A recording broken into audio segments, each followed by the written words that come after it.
Welcome to another edition of the Postgame Wrap. I'm Jared Johnson, and 29-7, Texas Tech really dominated BYU in their top 10 showdown on ABC Saturday. It was a very impressive effort, especially on the defensive end and the special teams. Before I dive more into this huge victory for the Red Raiders, be sure to go to Red Raider Outfitter for all your gear. I love this Long Live the Matadors hat. Of course, their sideline polos, all their Dark Horse products are amazing. But, man, this defense, Texas Tech's defense is just, it's amazing. They held Bear Bachmeier to, I think, 12 carries on 11 yards. 12 carries on 11 yards. So great job there. LJ Martin was the lead. Now, I know he's banged up, but, a lot of people are banged up who are playing, including Bear Martin in this game. But LJ Martin, 35 yards on 10 carries. As a team, BYU only had 67 yards on 27 carries, 2.5 yards per carry. So, again, Texas Tech goes against one of the more physical running teams, a la Kansas State, Utah, and for the most part shuts them down. Really, Kansas State had the most success out of anybody outside of Arizona State. But in terms of just running the ball, really nobody. It's the number one rush defense in the country. Once again, they proved why today with that just great effort, led by several guys. But J-Rod, man, J-Rod is so good. 14 tackles, 9 of them solo, 1 tackle for loss, a interception, and a fumble recovery. Just another ho-hum performance for just absolutely one of the best football players I've ever seen. Just, no other qualifier needed. Doesn't matter what level of football. And I've been blessed to see some great ones at every level, in person, talk to him about it, all that stuff. And J-Rod is just, he's that guy. He's that dude. So I really hope that this game on this stage gets him at least, and the fan vote, led by his wife, Emma, but gets him, to New York at the very least. But what a yet another great performance from him. I was really happy to see that. But he wasn't the only one. I want to go over the defensive stats because, this is a defensive team. Texas Tech is a dominant defensive team. For those who don't know, if you're watching this, I'm guessing you probably do. Cole Wisniewski, 10 tackles, another really strong performance by him. John Curry, man, freight train Curry, 7 tackles. Ben Roberts, the guy who's talked about the least, has been very good this year. He had 6 tackles. Lee Hunter had a sack, and I think that was the only sack that Tech was credited with. David Bailey got some really nice tackles, and he was great against the run. Romello Height was wreaking havoc, but I think it was only 1 sack. Brendan Jordan played really well as well. They all played well. That's how you get a result like this. And it wasn't really a competitive contest at all. Texas Tech was up 26-0 before BYU got kind of a garbage touchdown. Tech would end up adding another field goal, but just absolute domination. Now, there were some negatives. I'm going to go over that real quick. I thought the decision to go for it at the end of the first half was a huge mistake. Kick a field goal there, you go up by 16. I really don't want to hear the explanation. If that had been a big turning point, I would have asked Coach McGuire about it. But, with this result, you just beat a top 10 team on this stage. Overall, the team just played lights out. So, that's one of those you let go due to the end result, but file it away for future reference because I think that was a huge mistake. I think you go up by 16 there. Your defense is playing lights out. You don't let BYU have any momentum. But it ended up not mattering. Yeah, it didn't matter. Tech would add another 13 points before BYU would even score. The game was never competitive. BYU, that stat I talked about in terms of BYU's red zone defense against Tech's red zone offense, that proved true.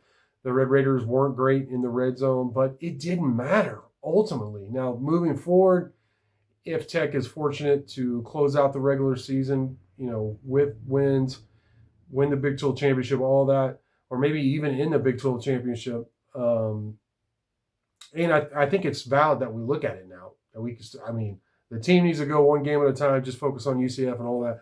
But we can look at it and say, like, okay, there's a good chance they go to the Big 12 championship. But those kind of decisions, those kind of problems in the red zone, and it was Coach McGuire was honest about too many drops, just flat out catch the ball. I'm reminded of Varsity Blues when Charlie Tweeter's telling Billy Bob, look, it's a ball, catch it. The receivers have consistently dropped balls. Now, they ended up having pretty good games overall. Nothing flashy. This was a slugfest like we thought it was going to be in terms of, who's going to be able to run the ball and dominate in the trenches. Barron ended up 17 for 32 for 219 yards, 1 touchdown, no turnovers. He did have to hold the ball and take some sacks there, which kind of hurt Tech's overall rushing total. But Coy Aiken had 4 catches for 52 yards. Terrence Carter had 4 catches for 41 yards. Reggie Virgil had 3 catches for 54, so they spread it out. Jacoby had a couple for 32. Cam Dickey had one big one for 24 yards, and they really went after BYU's linebackers with the running backs, which was very effective. And then Caleb Douglas only had 2 catches for 12 yards, but one of them was for a touchdown. So, but those running backs, man, I said it after the Arizona State game, like, you have to feature these guys the rest of the year if you want to accomplish your goals, Tech, and avoid them at your own peril. And they haven't been. I mean, they combined for 36 carries, which I love to see, for a combined 198 yards between those two guys. They both averaged over 5 yards per carry. I mean, that's just getting it done. Hat tip to the offensive line. There weren't a lot of penalties in terms, especially early. Caleb Douglas picked up one late, and Coach McGuire said it's going to be dealt with tomorrow. I thought overall the offensive line just played really well. In the trenches, Tech just completely dominated, and that's why we got the score that we did, 29-7. And it was 26-0 before BYU scored. So this game was not competitive, really, from the jump. Texas Tech just dominated. It's a ginormous win for Texas Tech. Bottom line, some other teams, obviously you beat the team ahead of you in the playoff rankings, but just the optics of dominating a team like this that was undefeated, I think is huge for you. Tech should move up, obviously, at least 1 spot, maybe 2 spots. We'll have to see. I did see Indiana came back, I believe, in 1. So that was huge for them. But bottom line is it looks like Tech is obviously a contender, not just in the Big 12, but nationally. And they could thank their defense for that, because it's a tremendous defense.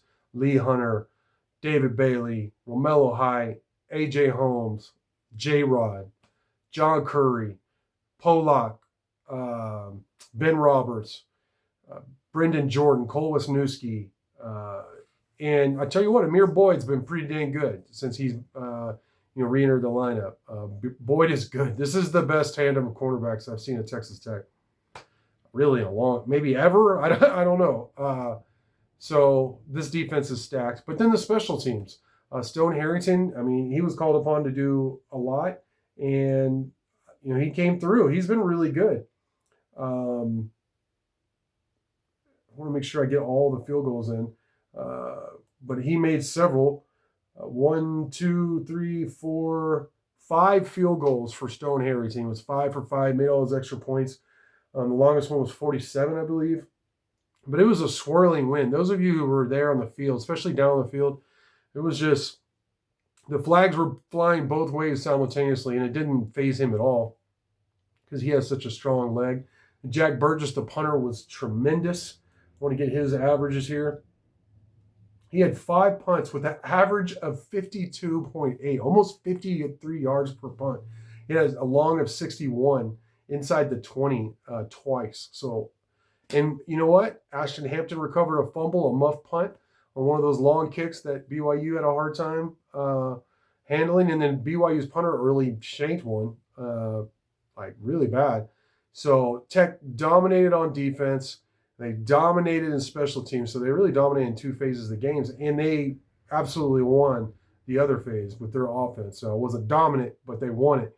And they won it with their offensive line and the running backs especially. And then Baron Morton playing smart football, not forcing too many things. I mean, the defense, the rest of the team is too good for him to try and force things like we saw them have to do in the past.